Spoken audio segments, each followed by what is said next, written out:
Bueno, nada, muy buenas tardes a todos y a todas. Estoy un poco difónica, también la mala suerte de que justo ayer perdí la voz, pero voy a tratar de hacer mi mejor esfuerzo para que me puedan comprender. Y sí, yo estoy muy contenta de estar acá, de verdad, con Tania. Somos de los pocos periodistas científicos que han estado impulsando este tipo de iniciativas en Latinoamérica y donde hace poquito estuvimos juntas en Medellín el año pasado, en Colombia, en el Encuentro Mundial de Periodistas Científicos, y la idea de esta charla es también instarlos a que puedan entender el valor de la especialización en el periodismo y sobre todo en la ciencia y en el medio ambiente con los grandes desafíos que tenemos hoy como humanidad. Y quería aprovechar también de contar que nosotros los periodistas no solamente tenemos que informar, también tenemos que educar y tenemos que ser líderes en esta materia. Y solamente no es por creerme lo máximo, pero hace una semana atrás fui escogida entre los 100 latinos líderes contra el cambio climático y eso también demuestra que los periodistas podemos hacer mucho más que trabajar en medios de comunicación o en centros de investigación o en universidades, también podemos ser gestores de cambio. Y de eso se trata un poco mi charla, de contarles qué es lo que está pasando en el mundo, cuáles son los desafíos actuales con el cambio climático, con las nuevas pandemias que van a venir, cómo tenemos que especializarnos, cómo podemos hacer distintos proyectos multiformatos para impactar a las diferentes audiencias y sobre todo la importancia de la profesionalización de la comunicación de la ciencia y el medio ambiente. Bueno, quería comentar con esto, ¿no? Este es mi correo, si me quieren escribir, andrea.baida@gmail.com. Siempre trato de responder lo que necesiten, estoy disponible porque creo que las asociatividades internacionales son muy importantes para impulsar proyectos que puedan tener mayor impacto en la región y les voy a hablar de algunos ejemplos también. Acá con esto, ya. Bueno, quiero comenzar con dos slides que de alguna forma resumen cuáles son los principios y las claves del periodismo en comunicación de la ciencia y en medio ambiente y en salud y en tecnología. Y yo creo que los periodistas en formación y sobre todo ustedes que son estudiantes tienen que tener en cuenta esto a la hora de egresar, a la hora de ingresar en un trabajo o empezar una carrera que de verdad les apasione. Y primero tiene que ver con el rigor. La ciencia no es cualquier materia, tenemos que ser sumamente rigurosos con lo que nosotros comentamos y compartimos con las audiencias porque si nos equivocamos, vamos a entregar una información que finalmente va a hacer que el conocimiento que se apropien las personas de lo que estamos entregando va a ser falso. Y esto tiene que ver con la era que estamos viviendo actualmente, que es la manipulación de la desinformación, que además está agudizándose con la revolución de la inteligencia artificial. Y si bien la inteligencia artificial nos entrega un montón de oportunidades como periodistas, más allá de los chat GPT, Gemini, ¿no? O todos los que existen, también nos entregan mucha información falsa que nos lleva a ser más estrictos a la hora de verificar las fuentes y no tener esa gran impulsividad que muchas veces tenemos los periodistas o los estudiantes de periodismo de querer publicar rápidamente para ser los primeros. Y ahí nos podemos equivocar. A mí, ya con 18 años de trayectoria que llevo en el periodismo científico y medioambiental, me he equivocado muchas veces. Y la idea es aprender de nuestros errores y entender que la velocidad o la impulsividad de verdad tiene un precio muy alto. Sobre todo en las redes sociales con todos los haters que existen. La ética tiene que ver con lo mismo que les estoy comentando.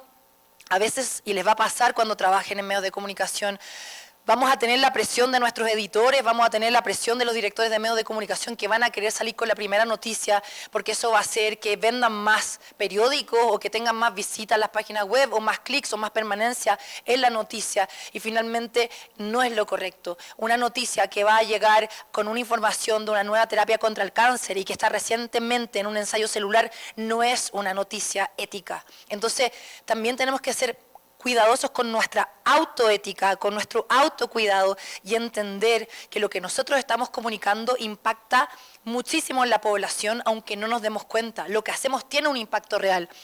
Y por eso les decía, el gran ejemplo de la apropiación del conocimiento tiene que ver por un dato, las vacunas. Cuando nosotros le entregamos la información a las personas sobre las vacunas contra el COVID o contra la influenza, vamos a hacer que esas personas tomen una decisión de vacunarse o no. Si se deciden por vacunar, van a poder reducir el riesgo de enfermarse gravemente e incluso morir. Y va a estar en su decisión. pero si no les informamos no pueden apropiarse de ese conocimiento. Entonces nosotros como periodistas podemos impactar en que las personas tomen importantes decisiones, lo mismo como todas estas teorías conspiracionales que existen, bueno, también tienen que ver con la apropiación del conocimiento. Y también estamos educando en la educación, porque estamos también influyendo en niños, en niñas y adolescentes a través de distintos formatos que podamos crear para que decidan ser periodistas o decidan trabajar en ámbitos de la ciencia, en lo que se llama STEM. Necesitamos más comunicadores científicos en el mundo y también necesitamos más científicos y científicas.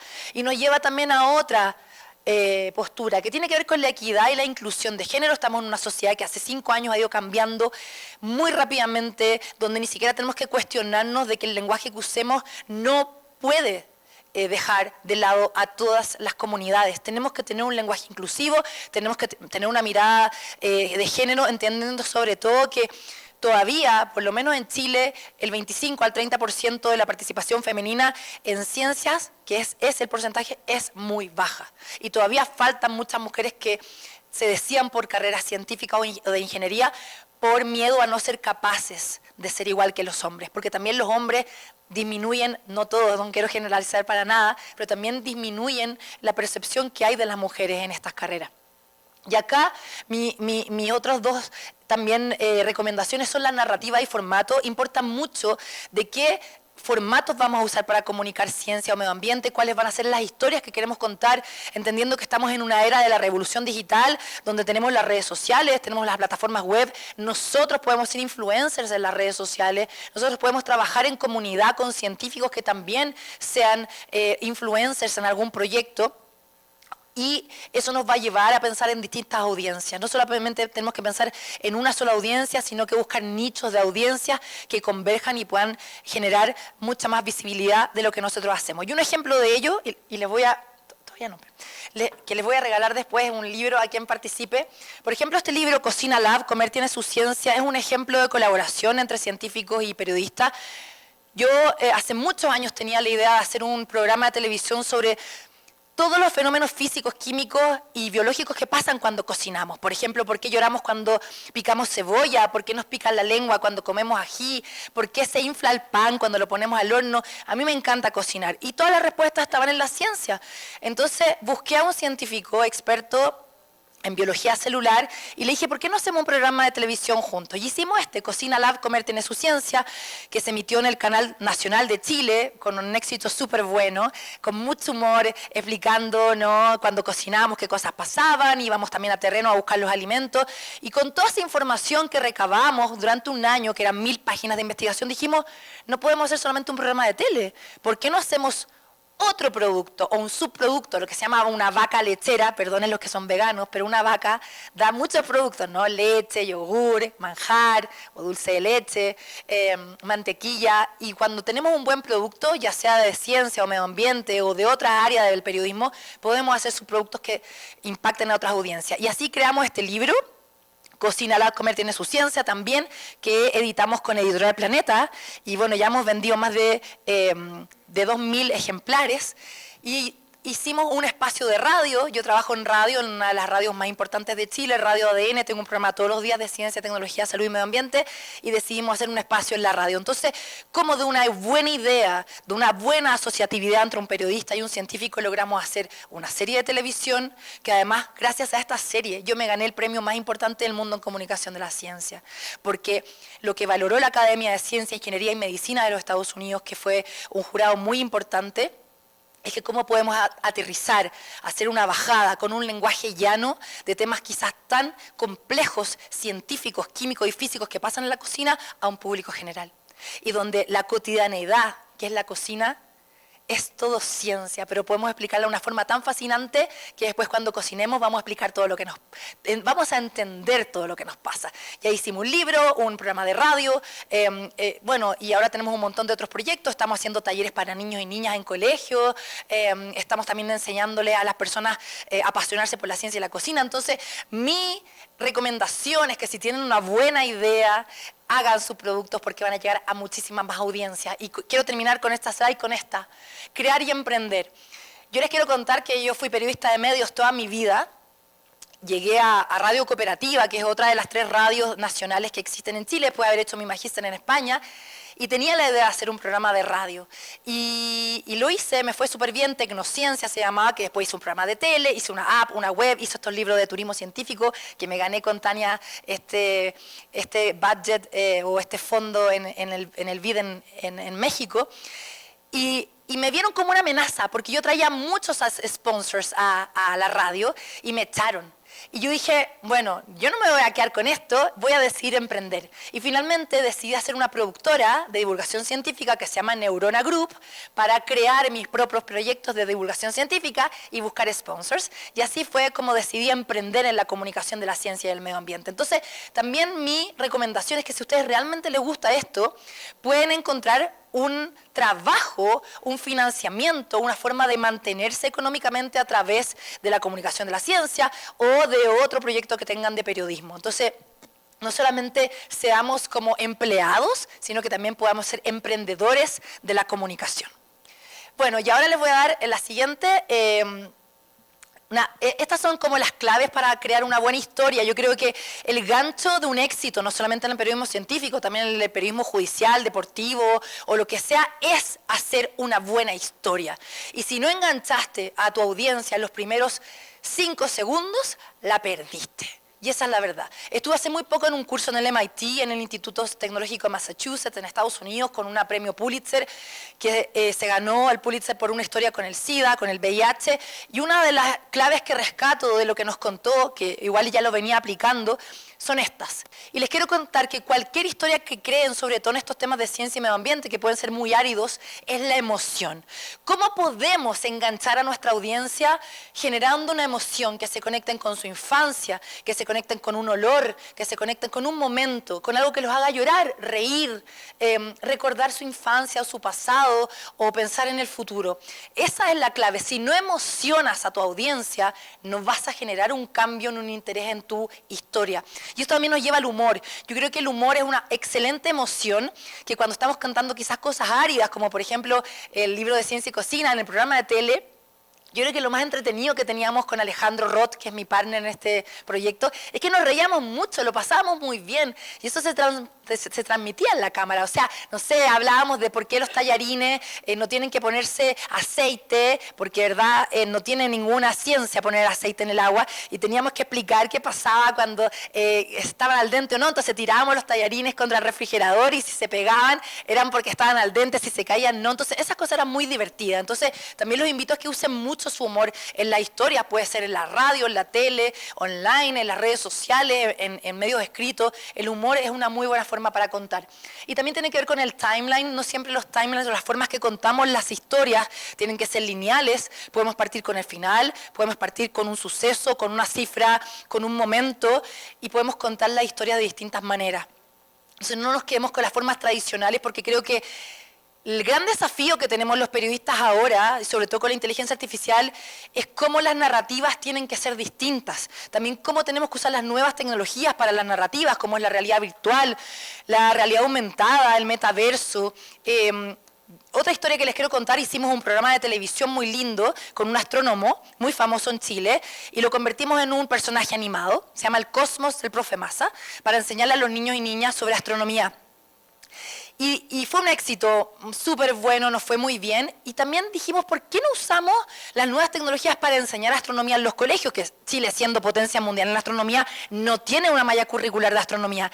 Y decidimos convertir a este personaje animado, que es el Profe Massa, ahora en una realidad virtual. Entonces ahora estamos llevando a los colegios de Valparaíso, en el norte de Chile, en la zona costera, estos lentes para que vean estos videos de astronomía en las aulas y que aprendan a través de la realidad virtual sobre astronomía, y queremos comprobar que efectivamente las tecnologías no son como demonizadas, sino que son una nueva forma de enseñar en estos tiempos donde todos los niños y niñas y adolescentes son nativos digitales.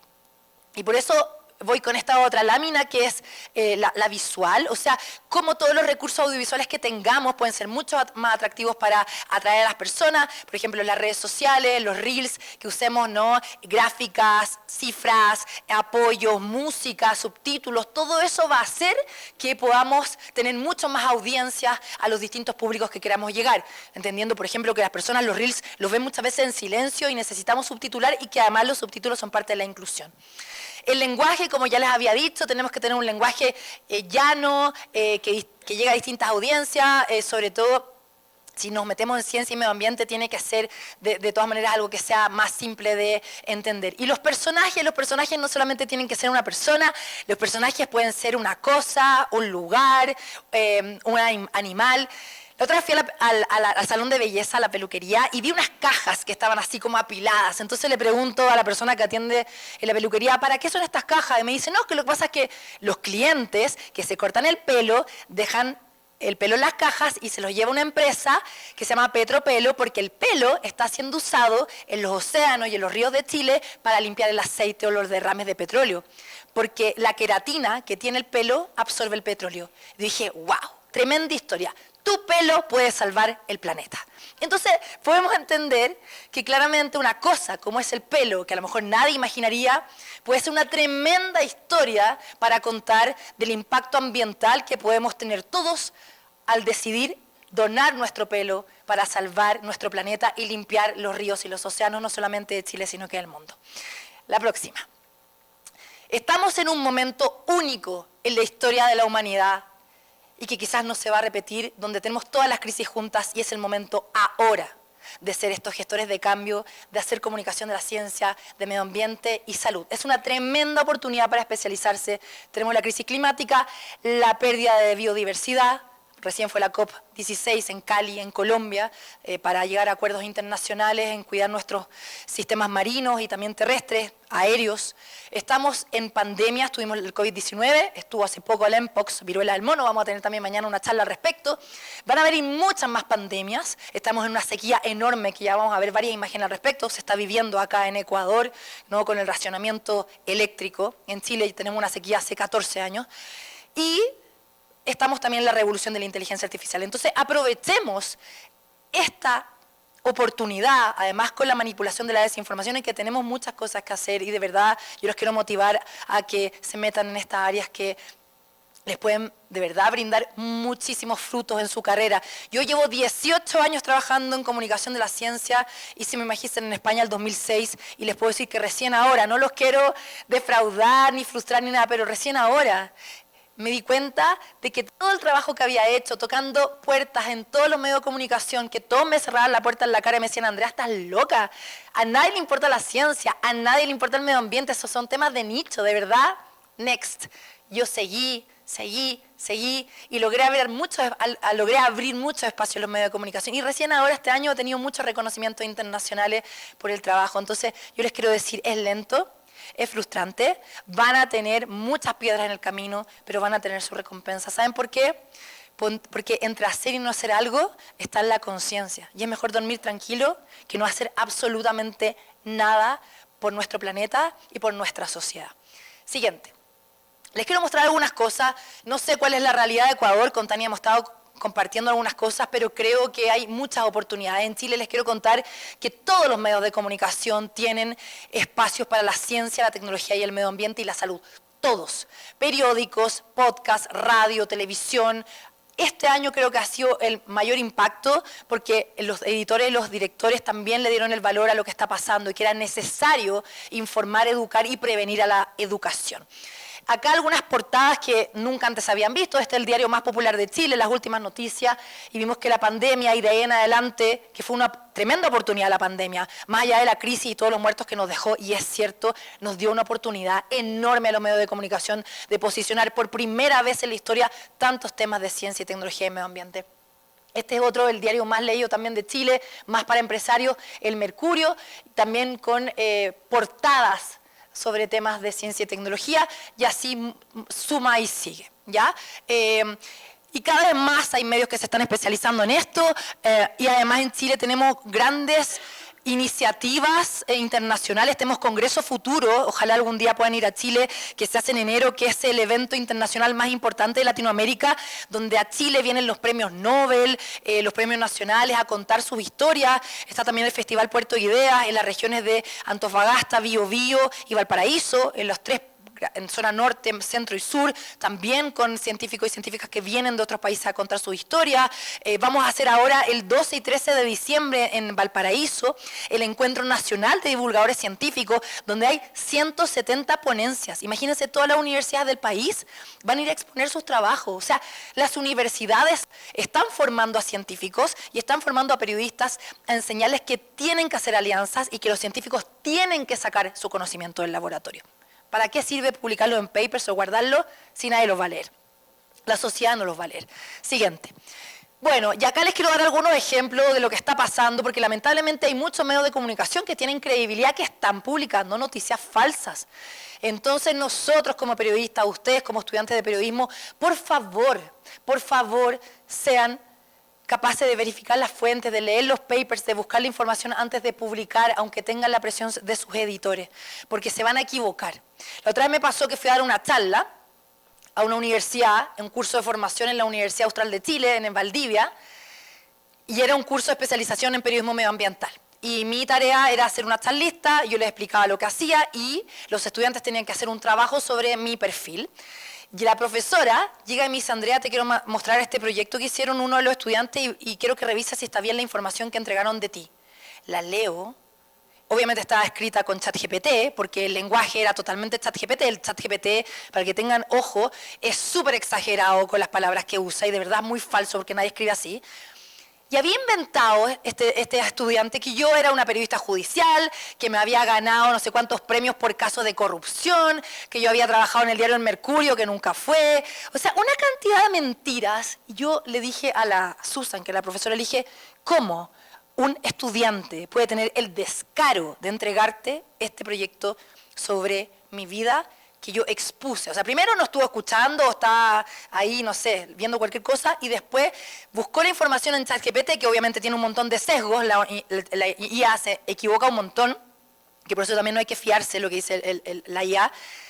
Y yo digo, esto, o sea, ¿qué tipo de periodistas estamos formando? O sea, un periodista de 5º año, porque en Chile son 5 años de periodismo, te entrega una información falsa en un trabajo. Entonces, por favor, no quiero que eso se repita. Me dio una vergüenza. Yo dije, o sea, yo soy profesora, le pongo un 1, casi que esto lo denuncio, porque no puede ser, de verdad. No somos tontos los profesores, ¿ya? Entonces, ustedes no se autoengañen, porque acá la ética y el autocuidado y el rigor periodístico tienen que partir de uno y después hacia afuera. Bueno, acá como les puse todo el tema de la negación del cambio climático, es falso que la crisis climática existe, como afirma una declaración firmada por supuestos científicos, ¿no?, etcétera. Siguiente. Esto también en salud, por favor, o sea, nuevo gel cura 100% de ratones con cáncer cerebral agresivo, eso no existe. Está publicado en la Deutsche Welle, que es un medio súper famoso alemán, y publica esto. Eso a nivel celular sí. Pero recordemos que los ensayos clínicos son a nivel celular, animal, y después tiene 4 fases clínicas antes de llegar a ser evaluado por la FDA, que es la Agencia de Medicamentos, antes de salir al mercado. Entonces, esto, antes de publicarlo, de verdad veamos acá, o por ejemplo acá hay la vacuna contra el cáncer de mama y sana a la primera mujer. Eso tampoco existe, ojalá hubiese una cura contra el cáncer de mama. Se mueren miles de mujeres cada día en el mundo por cáncer de mama y van en aumento ahora, mujeres súper jóvenes. ¿Ya? O acá, por ejemplo, eso, dice ahí, te toma eso y te mejoras de no sé qué cuestión. ¿Ya? Entonces, ojo, ¿ya? Siguiente. Y yo acá me quiero detener porque es algo que también vengo a hablarles que tiene que ver con cómo los periodistas tenemos que prevenir a las personas de los lugares donde estamos viviendo. Muchas de las personas vivimos en sitios de riesgo. Estamos en una era de la intensificación de los fenómenos meteorológicos debido al cambio climático, como son las inundaciones, como son las sequías, como son también los terremotos, que si bien no se pueden prevenir, pero dejan muchísimos desastres. Y queremos entender que los desastres no son naturales. Los desastres son provocados por el ser humano porque hay una mala planificación urbana, porque se vuelve a construir en los mismos lugares donde pasó un huracán o pasó un aluvión, porque las personas no tenemos memoria. Entonces, nosotros como periodistas, nuestra misión ética no solamente es generar la noticia reactiva de lo que pasó, cuánta gente se murió, cuánta gente quedó damnificada. ¿Cómo podemos enseñar a las personas dónde viven? ¿Cómo podemos enseñarles cómo evacuar? ¿Cómo podemos prevenir muertes y prevenir damnificados? Ustedes saben que según la ONU, la Agencia de Desastres, solamente el 2024 hubo 350 desastres en todo el mundo, desastres naturales. Hubo 12.000 personas que fueron aproximadamente muertas por desastres. Hay más de 1 millón, era como 1,4 millones, miles de millones de personas damnificadas en distintas partes del mundo por lo que está pasando con el cambio climático, y obviamente el impacto económico es gigante. Y yo les quiero mostrar, no sé si vieron esta foto que es del año pasado, del gran terremoto que hubo en Turquía en el verano, bueno, en febrero del año pasado. Este es un padre que recorrió el mundo, que está sosteniendo la mano de su hija muerta por el terremoto de Turquía y que lamentablemente no la pudo salvar. Esta foto a mí me causa una emoción terrible. Yo soy mamá de 2 niños y esto se pudo haber prevenido, ¿ya? Esto se pudo haber prevenido. Obviamente las responsabilidades principales de las autoridades locales, de los gobiernos, pero nosotros como periodistas también podemos prevenir enseñando qué es lo que puede pasar. Siguiente. Estas son las fotos de los tremendos incendios que ocurrieron este verano en Chile, en enero a febrero, que dejaron miles de damnificados, 35 muertos, y van a haber muchos más incendios. Incendios en Australia, en Chile, en un montón de países por el cambio climático, el aumento de la temperatura, obviamente el viento que corre mucho más fuerte y la poca humedad. Claramente ayudan a que estos sigan aumentando y van a seguir sucediendo. Entonces, más allá de las políticas públicas que existan o que existan organizaciones o instituciones nacionales que puedan generar prevención, nosotros tenemos que comunicarlo correctamente para que esto no vuelva a suceder. Siguiente. Sin ir más lejos, lo que pasó hace pocos días atrás en Valencia, en España, la Dana, la gota fría, que todos los científicos han dicho que esto se intensificó principalmente por el cambio climático, pero porque también una muy mala comunicación a través de la tecnología por parte de las autoridades. Murieron más de 200 personas y se siguen buscando desaparecidos. Y miren, ¿cuántos años va a tardar en reconstruir este tipo de ciudades? También Barcelona, vieron el aeropuerto Prats de Barcelona totalmente inundado. Eso nunca había pasado antes, o por lo menos ¿quién recuerda eso? Acá en Ecuador, ustedes saben mucho más que yo, que tienen no racionamiento eléctrico. Yo no pude cargar hoy día mi teléfono porque no tenía cómo conectarme a la electricidad, recién lo pude hacer. O sea, ¿qué pasa con los alimentos? ¿Qué pasa con la cadena de frío? ¿Cómo podemos también enfermarnos de nuevas enfermedades gastrointestinales o quizás una nueva pandemia por esto, si no diversificamos nuestra matriz energética y solamente dependemos de las hidroeléctricas? En Chile tenemos una matriz súper diversificada y el 70% es de energías renovables, porque hace 10 años Chile hizo una mirada más allá de la dependencia de las hidroeléctricas y las carboneras, y nos pusimos la meta al año 2050 ser un país carbono neutral. Obviamente entendemos que no todos los países pueden hacerlo, que no todos los países tienen la misma capacidad de financiamiento, y no tienen las mismas políticas públicas, pero ustedes sí pueden hacer algo, porque nosotros como periodistas tenemos que fiscalizar a las autoridades, tenemos que fiscalizar a las empresas, tenemos que llevarlas a los juicios, no podemos quedarnos solamente con informar, tenemos que educar, tenemos que hacer algo más allá de solamente ser periodistas, tenemos que ser activistas ambientales si realmente nos importa lo que está pasando con nuestro país y con nuestra sociedad. Y no tenemos que dejarle solamente la responsabilidad a los sectores productivos, no, si ellos son los que más consumen agua, no, si ellos son los que más contaminan. Cada uno, sumando y sumando y sumando, somos un gran potencial de gestores de cambio. Lo mismo que pasa con Trump. Obviamente que hay una sensación de desesperanza, ¿no? Quienes creen en el cambio climático, que Trump va a volver a salirse de Acuerdo de París, como lo hizo, que Biden recuperó. Pero si lo hacemos con amor, si lo hacemos con convicción, si lo hacemos con esperanza, podemos contagiar a mucho más y ver a lo mejor este triunfo para Trump, negacionista del cambio climático, como una oportunidad para que alcemos mucho más fuerte la voz y hagamos algo a favor del medio ambiente. ¿Quiénes están en contra de Trump? Hay gente que a lo mejor está a favor y lo respeto completamente, ¿ya? Sigamos. Y acá nuevamente quiero quedarme con esto, que es la prevención. Prevención en desastres, yo creo que es de los puntos más importantes que tenemos como periodistas ambientales y científicos. Siguiente. Acá una pequeña ficha, cómo reportear los desastres naturales, me faltó chequear ahí, ponerle una cruz, naturales, pero bueno, se entiende. Aprender sobre el cambio climático, yo creo que tenemos que especializarnos, vuelvo a decir, el tema de la profesionalización del periodismo científico y ambiental es importante, ojalá todas las universidades tuvieran un ramo de especialización o tuvieran una mirada desde las autoridades, que es importante esto, contextualizar el desastre, cuáles son los procesos, cuáles son las causas, y eso también hay que explicarle a la gente, ¿no? Esto pasa por esto y esto otro, usted puede prevenirlo, puede tener una mochila SOS preparado para escapar, cuáles son las vías de evacuación, no esperar que sea el desastre para hacerlo, conocer el territorio, ¿no? Procurar ser autosuficiente, como les decía, tener wifi, seguridad, agua, lo que sea, apelar también a quienes están en riesgo, priorizar el riesgo con la prevención y recuerda también a los olvidados, a las mascotas. ¿Qué pasa con los animales? Siempre pensamos en los seres humanos, ¿y qué pasa con los animales? ¿Qué pasa con los incendios en los animales? ¿Cuántos mueren ahí? ¿No? ¿Qué pasa con los adultos mayores que no se pueden movilizar o que se quedan sin acceder a oxígeno porque no hay electricidad? En Chile, hace poco por las inundaciones del año pasado principalmente, y este año también, que nos ayudaron un poco en la sequía, murió mucha gente porque se cortó por una semana la electricidad y en distintas partes del país se murió gente por ser electrodependiente. Eso no puede pasar.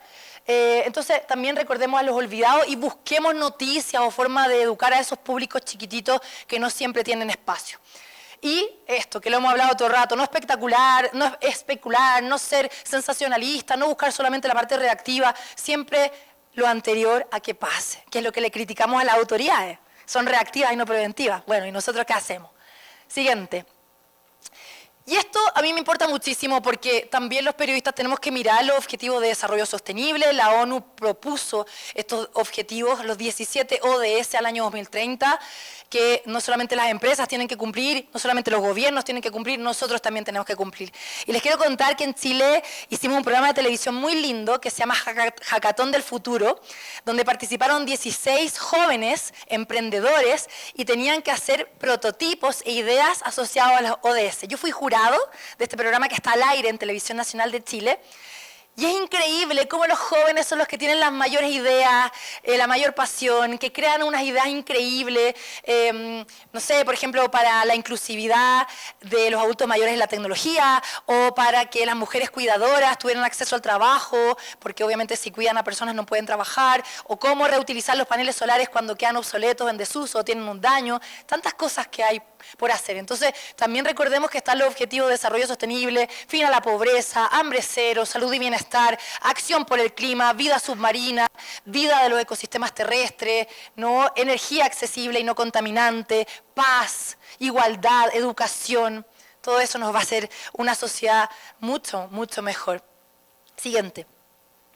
Les quiero contar, como les decía, que nosotros no solamente tenemos que ser informantes, también podemos crear proyectos.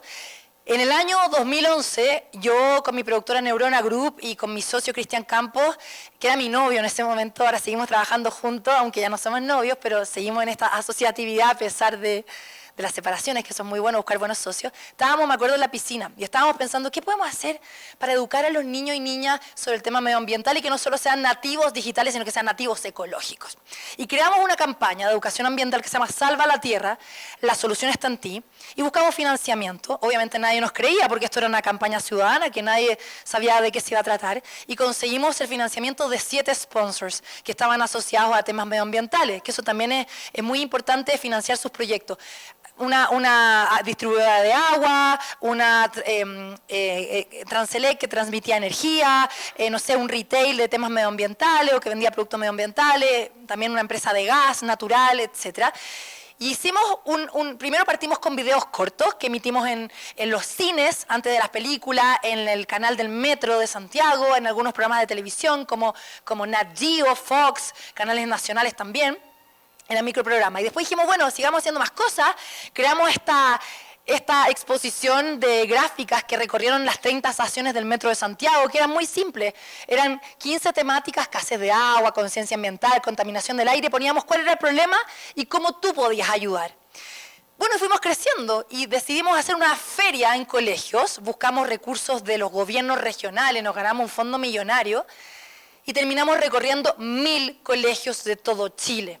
Y entrábamos al colegio por un día, hacíamos una fiesta, hacíamos una ecoferia donde invitamos a emprendedores a mostrar todos sus desarrollos con, por ejemplo, upcycling, ¿no? Reutilización de residuos, hicimos talleres de reciclaje, de compost. También hicimos una obra de teatro cuando había un héroe y un antagonista climático. Hicimos una banda de música y todos los instrumentos eran hechos con residuos y muchas cosas. Entonces tuvimos un equipo de 40 personas que estaban comprometidos con esta causa porque les decía, queríamos ser muchos más, ¿no? Entonces, de la nada, siendo periodista, creé la campaña de educación ambiental ciudadana más importante de Chile, Salva la Tierra, que lamentablemente no siguió porque también hay que tener tiempo para darle continuidad a los proyectos, que ese es otro punto. Podemos tener buenas ideas, pero si no hay financiamiento o tiempo o equipo que perdure en el tiempo, muchas veces se caen esas iniciativas.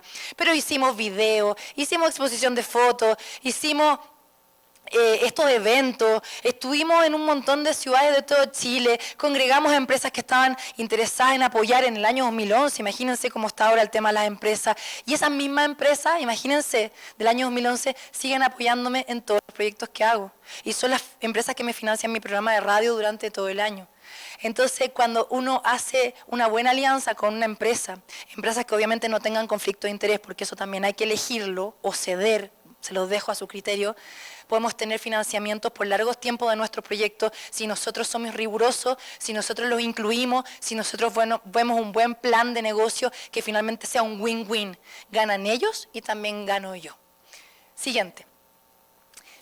Otro ejemplo de cómo nosotros podemos como periodistas incidir en las políticas públicas. El año antepasado y anterior, no sé si ustedes sabían que Chile tuvo procesos constituyentes, fueron 2 procesos constituyentes porque queríamos cambiar la constitución de Chile, que fueron un fracaso lamentablemente, a pesar de que el pueblo quería un cambio. Después, bueno, se votó en contra, a veces la gente no sabe qué quiere.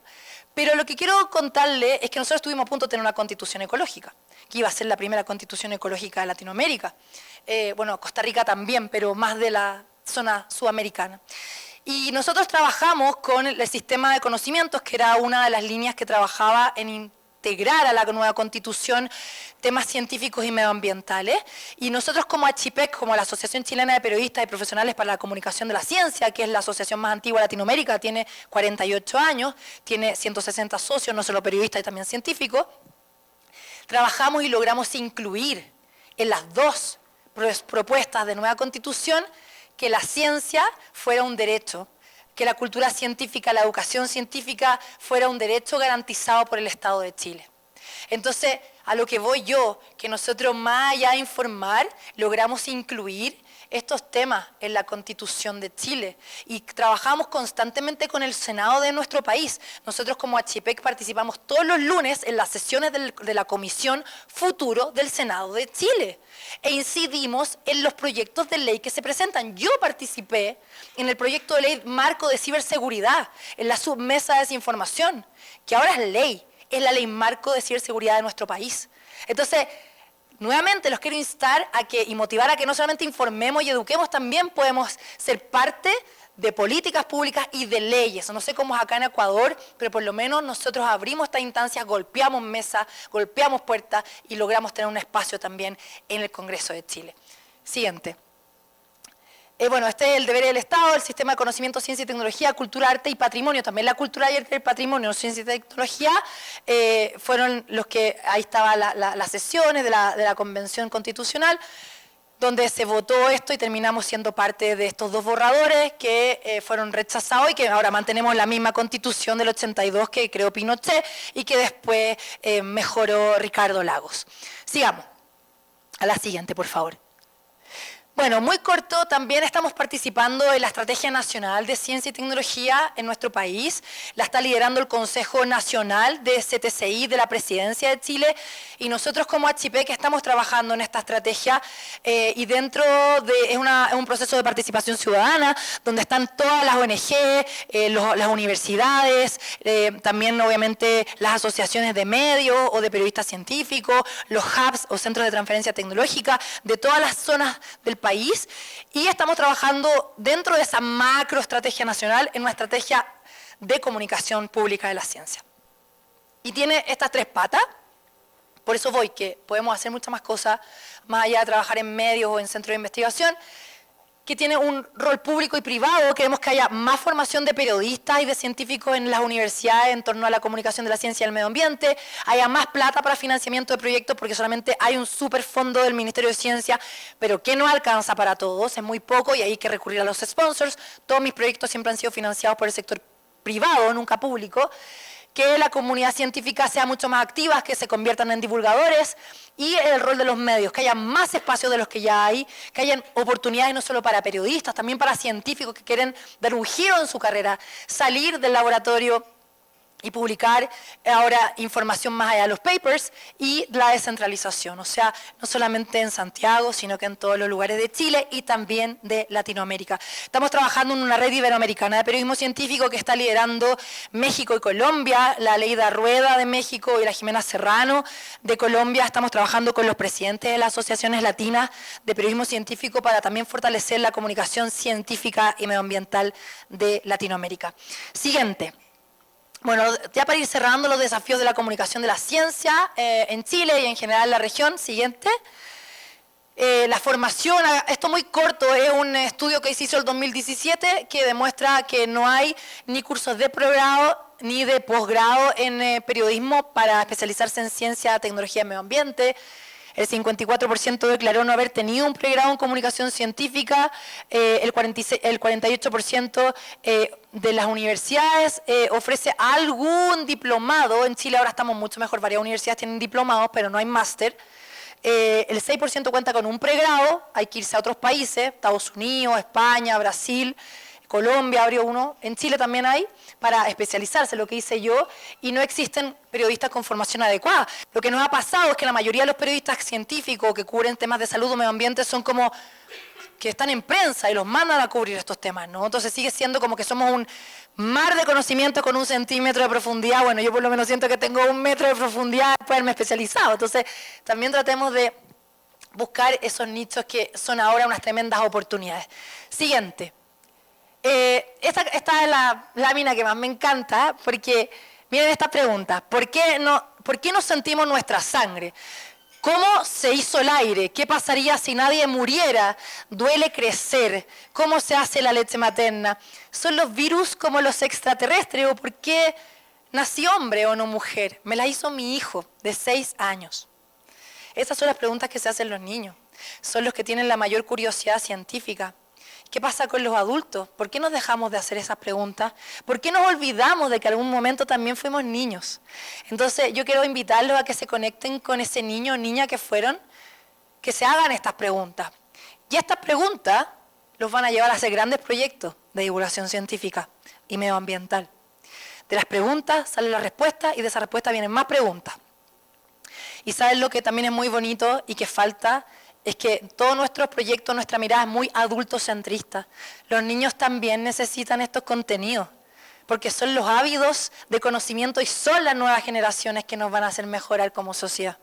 Si estamos con frustración o con esta ecoansiedad, ayer conocí a una chica que estaba con una ecoansiedad tan grande, me decía: yo no me compro ropa, toda la ropa me la compro en la ropa usada, no puedo dormir pensando en lo que va a pasar con nuestro planeta, estuve con depresión por esto, y eso le está pasando a los jóvenes. Entonces tratemos de darle paz, esperanza, porque ellos van a cambiar el mundo de todas maneras. Entonces, desde las preguntas de los niños y niñas podemos hacer proyectos súper interesantes. Siguiente. Quiero hablar de la colaboración. No solamente lo que decía público-privado o periodistas científicos o científicos y empresas o empresas y periodistas, sino que la colaboración internacional de colegas. Y les voy a contar algo muy divertido. hace el 2022 me llamó Iván Carrillo, gran amigo, gran divulgador científico, periodista mexicano, la Tania también lo conoce, y estaban haciendo una serie de documentales que se llama Salvar el planeta 1,5 grados para Televisa. Ahora, no para la señal abierta Televisa, todos recordemos que era por streaming, era para N+, que es el canal de Televisa Online, que además también piensen en los contenidos streaming, no por la tele, la gente ya no se sienta a mirar un programa de televisión, todo lo consume cuando puede, donde quiere, desde el móvil o lo que sea. Entonces me llama Miss Andrea a uno de los capítulos que queremos hacer en Chile sobre los glaciares, cómo se están derritiendo por el cambio climático. Listo, y hicimos una coproducción internacional Chile-México. Se vinieron una semana, en noviembre del 2022, a la región de Aysén, la Patagonia, donde están los campos de hielo norte y sur, los más grandes de Sudamérica en glaciares, y contactamos, yo hice toda la producción con un equipo, a glaciólogos, estas son imágenes de los glaciólogos en Chile, de los distintos centros de investigación que se fueron a filmar, etcétera. Bueno, el tema es que fue un desastre la grabación, o sea, nos peleamos, los mexicanos trataron pésimo, nos obligaban a trabajar hasta las 12 de la noche, levantarnos a las 5 de la mañana, no comíamos, no tomábamos agua, nos decían que el trabajo era horrible, que mi equipo había trabajado pésimo, que el dronista se equivocaba, que este otro lo hacía mal, un desastre. Excepto Iván, que era mi amigo, que obviamente sufríamos juntos porque él tampoco era como muy respetado por su propio equipo, ¿no? Bueno, el tema es que se publicó el documental, la serie, quedó maravillosa, y este año, hace 3 meses atrás, me escribe Iván, me dice, Andrea, te quiero contar algo, siéntate. ¿Qué? Nos acabamos de ganar, solo por tu documental de glaciares, el premio más importante que entregan todos los medios europeos por el documental Glaciares. Entonces, esto no te lo puedo creer. Dije que y nos reíamos, o sea, todo lo mal que lo pasamos, todo el equipo que fue un desastre. Pero fue tanta las ganas de mostrar lo que estaba pasando con el derretimiento de los glaciares y nuestro profesionalismo nunca falló, fuimos profesionales hasta último momento y eso se reflejó en pantalla. Y finalmente, a pesar de que nos llevamos mal y las adversidades que podemos tener los equipos de trabajo, porque no siempre vamos a tener gente que trabaje como nosotros o que tenga la misma personalidad o que tenga los mismos intereses, uno va a trabajar, otro más, otro menos, el resultado y el objetivo final que tiene que ver con concientizar, con educar, con hablar de estos temas, ponerlos en las tabletas de los diarios, de todo, porque hay poco, hay que luchar por abrir más espacio, eso es lo importante. Y finalmente fue el único capítulo de toda la serie que fue premiado a nivel internacional. Así que eso fue una tremenda lección. Siguiente. Este es otro de los trabajos colaborativos, se llama Historias sin Fronteras, la Tania también la conoce. Esto es un proyecto muy lindo que entrega $3.000 a reportajes colaborativos de distintos países para hablar de temas climáticos y medioambientales. Por ejemplo, acá colaborando más allá de las fronteras, fortaleciendo el periodismo científico y medioambiental en América Latina. Esto es uno de los ejemplos de los que ganaron el eje del flúor, contaminación corporativa, por Alejandro Saldívar y Daniel Wiesenberg. No me acuerdo dónde son ellos, pero esto también es muy interesante, cómo podemos trabajar en conjunto visibilizando problemáticas ambientales injustas, ¿no? Corrupción, amenazas de muerte a los activistas medioambientales, que también los periodistas somos activistas medioambientales, y que podamos mostrar esto que está pasando. Siguiente. Y ahora estoy terminando, Tania. Siguiente, por favor. Ah, sí tengo, llámame porque... Oye, no sé dónde me salió la voz, estoy pero fascinada, no voy a creer, no puedo creer que estoy hablando ya. Les quiero dejar esta slide mientras tomo agüita. Sin difusión no existes. Y ahora cualquier proyecto de divulgación científica, cualquier medio de comunicación, cualquier proyecto que hagan, sí o sí tiene que tener una pata en redes sociales. Sí o sí, y están todas estas redes sociales y más que existen para diversificar la información y obviamente impactar a muchas audiencias de distintas partes del mundo, siendo ustedes primeras fuentes. Si ustedes se especializan o si trabajan con científicos o con ecólogos o con médicos, son primeras fuentes, son información veraz, que nadie les va a poder decir que está mala la información. ¿Y por qué es tan importante la comunicación en las social media? Fácil acceso al conocimiento, gusto por explicar, motivar a futuros científicos, ser intermediarios, la difusión rápida, audiencias globales, posicionamiento, derribar fake news, métricas inmediatamente. Les quiero contar una anécdota corta. Hay un famoso doctor en Chile, que se llama doctor Rodolfo Neira, súper guapo, además que salían todos los matinales en la tele, que él es así como muy zen y hace una medicina integrativa, pero también era muy conspiracionista. Y él empezó a publicar en sus redes sociales un video que decía que las vacunas tenían metal. Yo no sé si ustedes creen eso o no. Y yo dije, no puede ser que él esté desinformando sobre las vacunas en la pandemia. Entonces yo voy a demostrar, porque él decía que el celular se pegaba acá al brazo, se pegaba porque tenía metal, el brazo. Porque ahí no habían vacunas, entonces las vacunas tenían metal y se nos pegaba el celular. Yo dije, voy a hacer un video, aunque no tengo los 300.000 seguidores que tiene él, tengo 11.000, y voy a decir que esto es falso. Entonces llegué y dije, sí, efectivamente se pega el celular, la pantalla, porque nuestra piel tiene grasa y tiene agua, obvio. Voy a ponerme talco o también harina. Y bueno, y me puse, y obviamente el celular se cayó. Y mostré esto, y dije, ven, lo que dice este famoso doctor es falso. No tenemos metal en nuestro cuerpo. El celular se pega porque nuestra piel tiene grasa. Entonces yo, quizás no siendo tan popular como él, también puedo hacer algo. Quizás no me va a ver tanta gente, pero les juro que ustedes pueden impactar en mucha gente y no se van a dar cuenta con una acción. Y pueden derribar los virales que le llegan por su familia por WhatsApp o las cosas que salen. No peleen con los haters porque obviamente son bots y no van a hacer nada, solamente se van a llevar un mal rato. Y de verdad, cuero de chancho, como se dice, adelante, seguir con nuestro propósito, da lo mismo cuánta gente se te ponga en tu camino, porque si el río suena es porque piedras trae, pero por lo menos yo tengo la convicción de que estoy haciendo algo bien. Siguiente. Los desafíos de la inteligencia artificial ya se los comenté, no quiero repetir, pero solamente decirles que usémosla bien. Nos da un montón de oportunidades si la usamos correctamente en comunicaciones. Siguiente. Les dije antes lo de Trump. Trump wins, planet lose. Para muchos la elección de Donald Trump es tremendo para el cambio climático, pero también tenemos oportunidad, ¿no?, de quizás alzar más la voz ahora. Siguiente.